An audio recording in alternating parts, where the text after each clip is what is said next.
समस्त को praise Lord नमस्कार मोर प्रिय माने वर्तमान आपण देखुछंती कि प्रकार सेना माने आर्मी माने प्रभु जीशुकर महिमा करूछंती।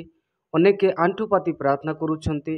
अनेक लोक माने हस्त बढ़ई प्रभु को निकट रे प्रार्थना करूछंती। आपण माने वीडियो को शेष पर्यंत देखंतु। आम चैनल को जदि प्रथम थर पाई आछंती आम चैनल को सब्सक्राइब करी बेल आइकन प्रेस करी रखंतु, जहा द्वारा आगामी प्रत्येक दिन वीडियो आपण माने पाई परिबे। मोर प्रिय माने सेही परमेश्वर महान एवं सर्वशक्तिमान परमेश्वर अटंती। केवल आम भारत देश रे प्रभु को महिमा करती ताहा नुहे, संपूर्ण पृथ्वीर लोक माने जगह जगह रे प्रभु जीशु ख्रीस्ट को नाम रे महिमा प्रशंसा स्तुति आराधना करती। कारण एही पृथ्वीर केवल महान एवं सर्वशक्तिमान परमेश्वर आराधना महिमा पाइबार योग्य केवल प्रभु जीशु ख्रीस्ट अटंती, जे 2025 वर्ष पूर्वे एही पृथ्वी रे मनुष्यर रूप को नहीं आसिले आम मानक से कालवरी क्रूस रे बलिदान हेले। सही परमेश्वर आम प्रत्येक को परित्राण दियंती, अनंत जीवन दियंती, मोक्ष दियंती। आज आम देखा पाइलु सेना माने जो माने बॉर्डर रे रही सुरक्षित प्रदान करती। आउ प्रत्येक देश रे सेना माने थांती। आउ प्रत्येक देश पाई से माने सुरक्षा पाई से माने लड़ाई करी थांती। से माने सुधा प्रभु जीशु को पाखक आसी प्रार्थना करुछंती, निज जीवन को प्रभु को ठारे समर्पित करुछंती।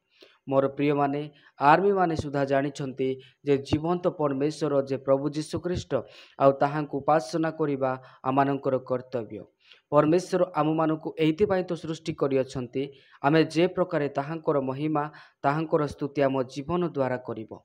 मोर प्रिय माने एही पृथ्वी रे अनेक लोक अछंती जो माने से सत्य जीवंत परमेश्वर को जानि नाहांती। आमे समस्त निमंते प्रार्थना करिबा आवश्यक अटे। आउ जो माने आम आखपाखरे अछंती सेमानकु आमे साक्ष्य देई प्रभुंकर वाक्य कहिबा आवश्यक अटे। कारण एही पृथ्वी रे केवल प्रभु जीशु ख्रीस्ट ही परमेश्वर, जे आम मानकु पापरु मुक्ति दियंती, आम मानकु पापरु परित्राण दियंती। एही विषय आम मानकु जानिबाकु हेबो। अनेक समय आमे माने प्रभु को ठारे प्रार्थना करिया पाए बाइबल पढ़िया पाए सुधा भूली जाई थाउ, जहा एक दुखर विषय अटे। परमेश्वर आम मानकु सृष्टि करिसंती तांकरी महिमा करिवा निमंते। मोर प्रिय माने आम मानक मध्यरु अनेक लोक माने चाली गले, जे आम मानक सहित कथबार्ता करुथिला, जे आम मानक सहित बसुथिला उठुथिला, से लोक माने आज नाहांती। किंतु परमेश्वर जदि आज आम मानक एही जीवन देइछंती आउ जदि आज पर्यंत जीवंत रखी अछंती, तेबे निश्चिंत परमेश्वरंकर योजना तांकर इच्छा आम जीवन रे अछि। ताहा जानिबा पाई पवित्र शास्त्र बाइबल वाक्य पढ़ी आमे सर्वदा प्रभु को ठारे समर्पित जीवन काटिबा आवश्यक अटे। कारण एही जगत रे आमे माने किछि दिन पई आसी अछु, तापरे आमे एही जगत रु पुनर्बार चली जिबा। ताहा पूर्वे आमे माने निज जीवन को प्रभु को ठारे समर्पित करिबा। परमेश्वर को वाक्य रे लिखा जाइथिबा गोटी गोटी करी पूरा हे जाउछि। परमेश्वर आगमन अति शीघ्र हेबा पाई जाउछि। तेणु आसंतु आमे माने निज जीवन को प्रभु को ठारे समर्पित करिबा, आउ एक समर्पित जीवन बंचिबा। एठारे जे प्रकार सेना माने निज जीवन को प्रभु को ठारे समर्पित करुछंती, आमे मध्य प्रभु को ठारे निज जीवन को समर्पित करी वाक्य आधार रे चलिबा। एही वीडियो को अन्य मानक मध्य शेयर करंतु, से माने भी जे प्रकार प्रभु को पाई समर्पित हेबे एवं प्रभु को पाई बढ़ी पारिबे। एथि पाई आपण एही वीडियो को शेयर करंतु।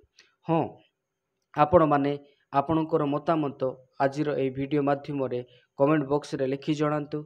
आउ जदि आपण किछि कहया पाई चाहंती निश्चिंत कमेंट बॉक्स रे लिखि जणांतु।